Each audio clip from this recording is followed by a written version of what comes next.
I was so happy to see a wedding invitation in my mailbox. I pulled it out and a little note fell out on an index card, but I looked at the invitation first. It was truly beautiful and I immediately stuck it to my fridge like the work of art it was. It was addressed to my husband and me and I was beyond stoked. I love weddings. I tend to get teary-eyed and smile until my face hurts at the joy of new beginnings and all the love. I was even a wedding singer, that's how much I love them. I picked up the note card and read that, and while my husband was invited, I'd be in another room helping to babysit all the children there with several other female invitees. There's a special room for children at the church and that's where I'd be. For everything. I'd still need to dress for a wedding in case I wind up in any photos, but I'd be taking my reception meal with the children and I'd be with all the kids for the ceremony. Then there was a link for their gift registry. Oh, and the meals for my husband and myself would be $100. Each, and we have a link to pay it when we digitally RSVP.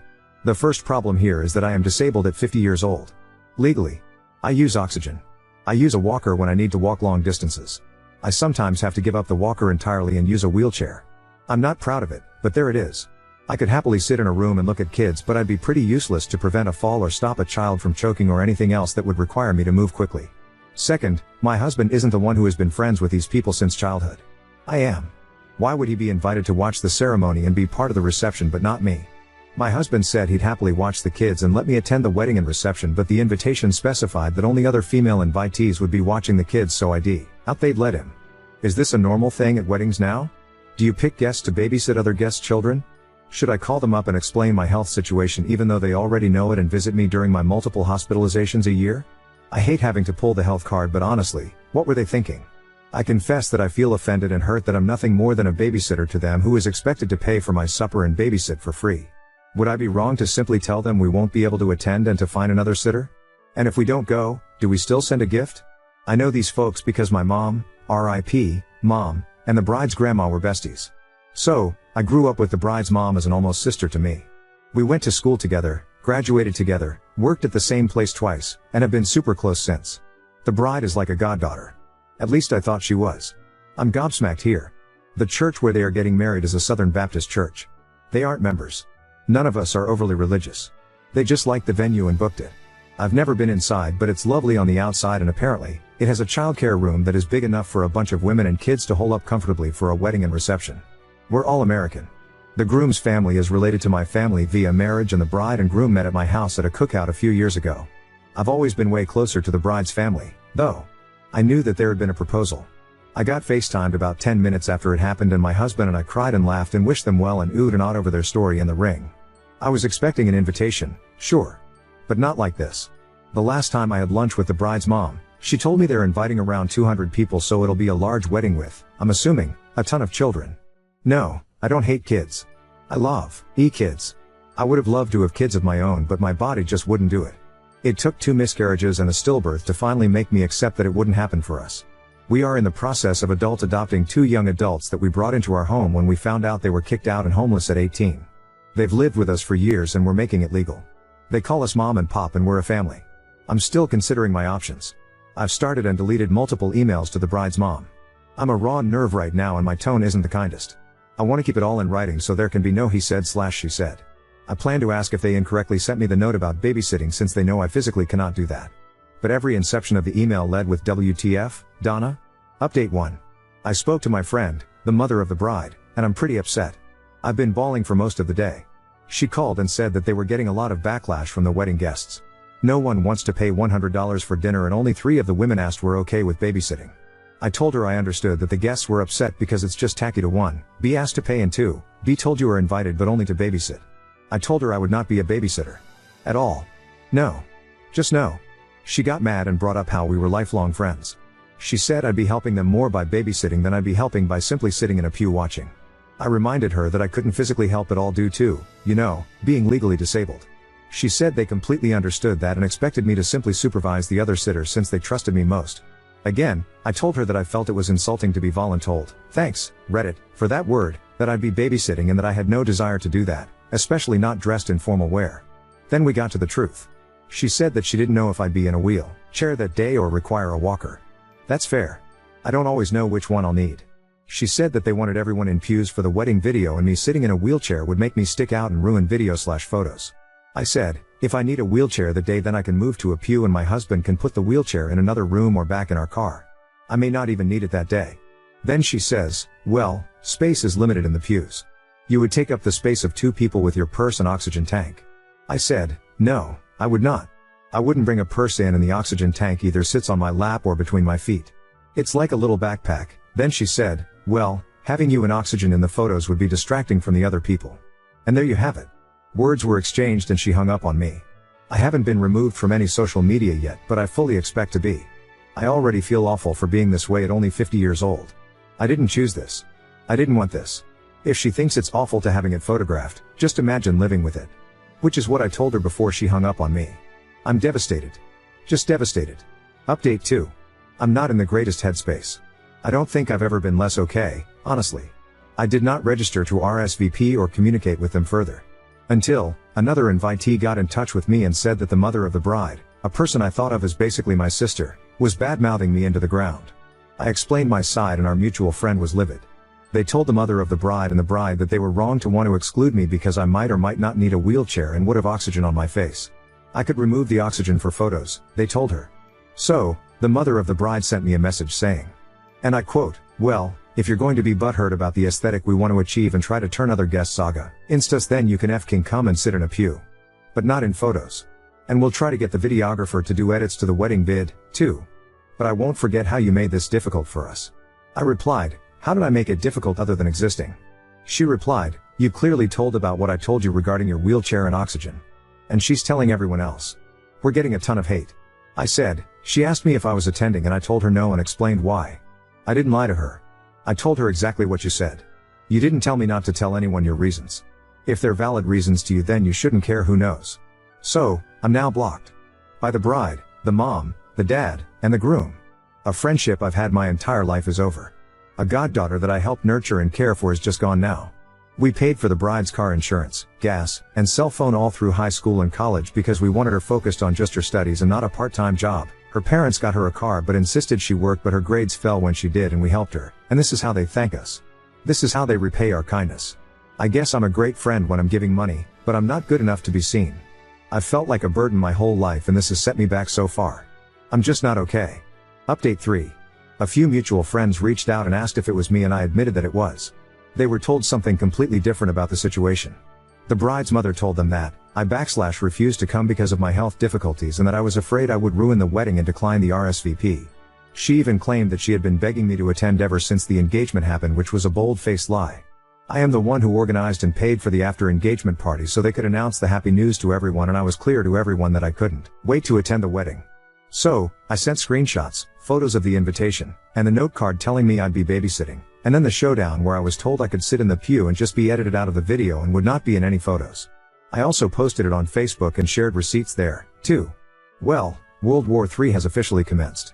Granted, I'm getting this all third and fourth hand, but here's the latest. Word has spread fast. Links to the news article have made it all over the place, and I've been told that the few ladies who had agreed to babysit have backed out and asked if there was something wrong with them that would make them not fit to sit in the pews or be in photos.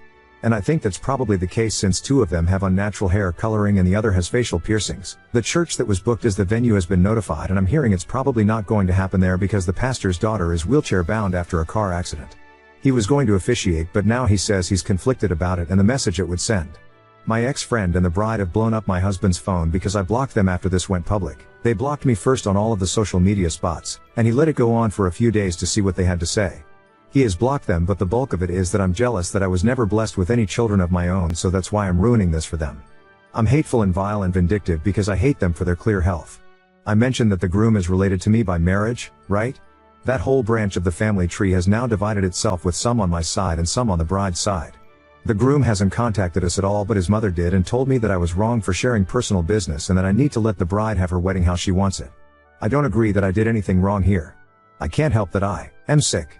They've made me feel like utter trash that should just be tossed into the landfill. I hurt. I literally ache because of this. So, hi Donna, my ex-best friend and practical sister. If you're reading this, you devastated me. I'm not okay. I don't know that I'll ever be okay again. I invested time and money into both you and your daughter. I gave you both a home when your marriage was messed up and never charged you rent or asked for help with groceries or utilities. For over a year, you lived in our home and we paid your way, so you are wrong to treat me this way.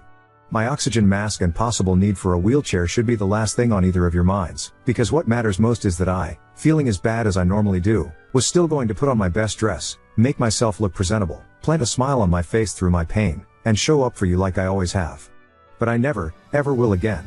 If people noticed me in your photos at all, it would have been because I had the biggest and most proud of anyone there, and they'd see the love I had for you radiating off the image. You will regret this one day when I'm gone and you realize that there are more important things in life than a perfect photo. Now on to second story. Put my daughter to sleep while my wife stayed at the hospital with her father, and she vomited and choked to death. I, male 25, and my wife, F24, had our daughter Angela last year in November. We met at university, we dated for 2 years and got married after graduating. It's our first marriage and we are very in love.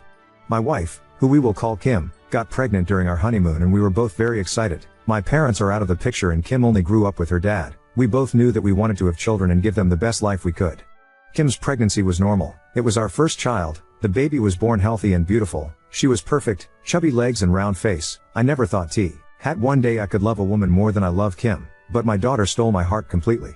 Everything was perfect, but we were very nervous, since we didn't know anything about babies. Kim's father constantly called us and also gave me advice. My grandmother also taught us how to change her correctly and feed her. We were blessed with a lot of help. Kim's family came from their home country to meet our daughter for Christmas. They were going to stay until the new year, but on December 28th Kim's father had a heart attack and was taken to the emergency room. We went to the hospital and my father-in-law had to remain under observation since his condition was serious. To give you an idea, he might not wake up again. I told my wife that I would stay with her, but Kim asked me to go with Angela home. Whatever had to happen, would happen in the next 24 hours. She didn't want to leave her father's side, but she didn't want to leave the baby at the hospital all night. We agreed that I would stay at home with Angela and she would stay at home with her father and her relatives at the hospital. The next 24 hours passed and my father-in-law began to improve, so the stay was extended to 48 hours, and for 72. Kim came to get some clothes and see our daughter and she returned to the hospital. Due to her concern, I had not slept in those 2 days, so after giving her bottle to my daughter I put her to sleep and I myself fell asleep. When I woke up it was almost night. Angela was still asleep, so I decided to have a coffee and watch television. After 2 hours I decided to check on her and she seemed asleep. However, my heart stopped when I realized that she had vomited, and when I picked her up she was cold. And I wasn't breathing. I panicked. I shook her, I patted her on the back. I just desperately wanted her to breathe again. I called an ambulance begging for help. The operator gave me instructions to do CPR. When the doctors arrived we immediately went to the hospital. I called too. Kim, and between my mess of tears and hyperventilation I tried to tell her what was happening. When we arrived she was already there. Kim cried and screamed at the doctors begging to save her. I did too. They did everything they could for about an hour, but in the end there was nothing to do. My baby died at only a month old. They explained to us that Angela had vomited while she was sleeping and choked on her own vomit. She tried to calm us down by explaining that this can happen and that it wasn't our fault. Kim and I are a mess. I haven't told her that I fell asleep while my daughter was dying. I haven't told her that I killed my daughter. I want to end all of this. I can't continue with this. I miss her. I want to hear her crying. Having her in my arms. I want to change her diapers, change her clothes. I want to hug her with all my strength. I want to see her. I miss her so much. I hate myself so much. It should be me and not her. It's my damn fault. I want all this pain. It's over. I want to end everything. Please get grief counseling. This is not your fault. Even if you and your wife weren't dealing with a family emergency, and even if you weren't exhausted, your darling baby could have passed in exactly the same way during the night, or a nap. Even the doctor told you that it wasn't your fault. Like any other parent, you feel responsible for what happened. That's natural. So please get therapy. If not for yourself, think of your wife. How would she cope with losing both you and your daughter? Also, encourage your wife to get therapy. She's hurting as much as you are. Posted by you/elegant_raise2844. It's not easy for me to talk about this. It happened very recently and I don't like talking about my problems with strangers either. But right now I F24 feel alone and lost because I can't talk to anyone. This is the situation. As the title says, my baby died recently and my family is broken. This happened on New Year's while my husband, M25, was taking care of her. My family, my father M66, my aunt F57 and my 2 cousins F28 M30, had come to visit my husband and I to meet our newborn daughter for Christmas. I told my father that we could go ourselves halfway through this year, 2024, since due to his delicate health I was worried about him making such a long trip, but he insisted because he wanted to meet his granddaughter. For a few days everything was fine. My dad loved my daughter very much. He kept saying that she was just like me when I was born. I was able to see my cousins and my aunt again. She was the closest thing I've ever had to a mother. Everything was fine until my dad started feeling bad a few days after Christmas dinner. In a moment he just collapsed due to severe chest pain.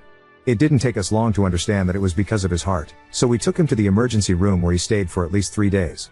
During all that time, my husband stayed at home with my daughter, because I did not want to leave my father, since his condition was serious at first.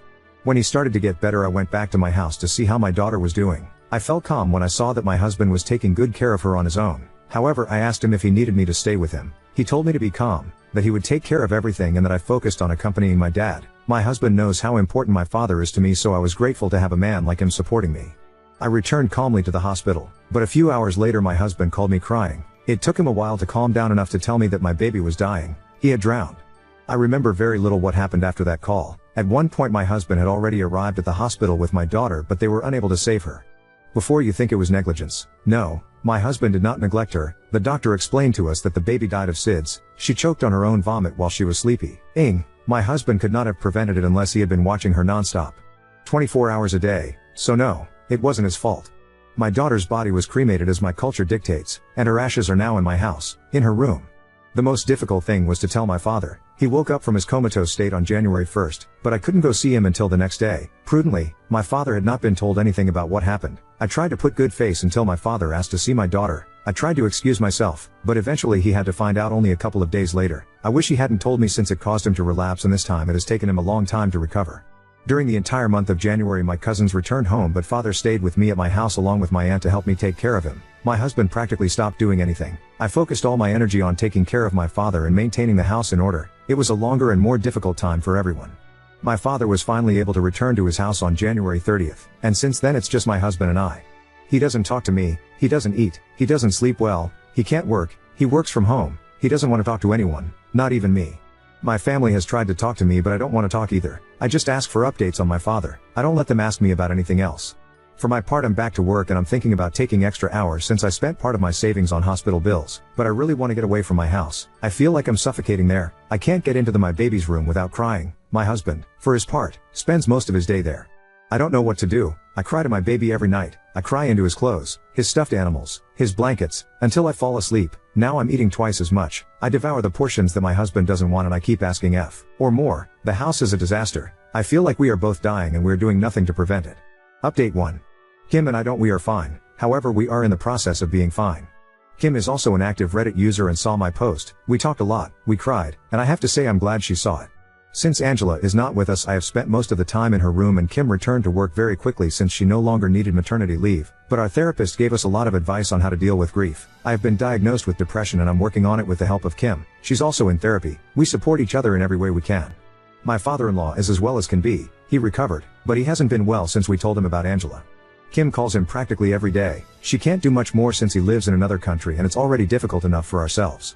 Right now we are looking to sell our house and move to a smaller place. We bought the house thinking about having a big family, but we are going to postpone that for the moment.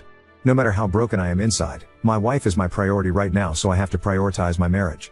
I will not update again. I wanted to assure all the noble souls who supported us that we are still here and we appreciate your words and support. You are all wonderful people. God bless you. Update 2. I need help because I'm quite nervous about what to do. In November 2023 I had my baby, but sadly she passed away on December 30th of that same year. Due to SIDS she vomited while she was sleeping. My husband was at home with her at that time. I was not at home due to a family emergency. My husband and I suffered a lot from this, especially my husband. He kept blaming himself even though it was not his fault. Neither I nor anyone else has blamed him. I myself am dealing with my own feelings of guilt. It has been a difficult and painful process to deal with grief. It was very difficult for me to have to recover from childbirth knowing that my daughter was no longer with me. My husband continues to deal with depression. It has been a struggle, but we have been a mutual support through all this time. He and I moved from our house to an apartment. We haven't sold the house.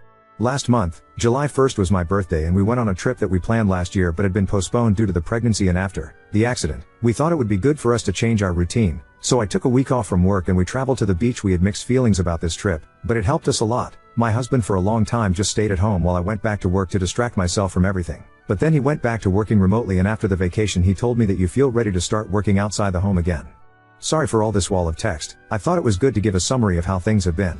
Now, the reason why I am here. 2 days ago I discovered that I'm pregnant. Since my period was late and I only took the test to rule it out, and I didn't expect it to come out positive. Yesterday I missed work and went to my gynecologist. I have about 4 weeks I haven't told my husband, because I myself don't even know how I feel. I'm happy, sometimes I'm sad and then excited, but more than anything I'm scared, and I don't even know how my husband will take it. When what happened from my daughter, he also came to Reddit and posted how he felt, and I was very scared when I saw that he confessed that he wanted to die. Recently we are finding some normality within the pain in that moment. The people in the comments were very kind and understanding to him, and I'm looking for the same help. I need to know how to approach this with him. Abortion is definitely not an option.